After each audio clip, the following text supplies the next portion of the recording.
We have the armrest out of the car, and we found the location for our speaker.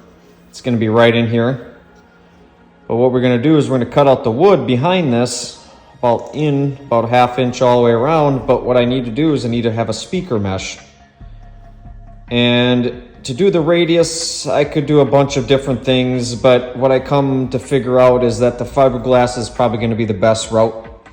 So what I'm going to do is I'm going to build in this flat spot to mount it to the panel, but then I'm also going to have an offset here that I made out of a piece of aluminum that I bent to follow the shape, so that when I bend my speaker grill mesh, it has somewhere to sit in behind, and then the fiberglass surround that will get trimmed will then sit over the top of that, and that will connect to this, connect to the speaker grill, and then it will hold that all together, and then we can back that speaker grill with some speaker cloth and have a real nice just cover.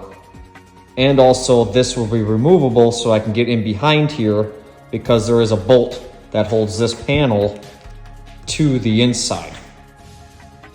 So we're gonna put you on a time lapse. I got them both taped up. I got them both ready to go. As you can see, I got the fiberglass matting already cut. And that's gonna that'll lay right on top of that. And well, then it should be good to go. We'll be able to use that as our enclosure. Get you on speed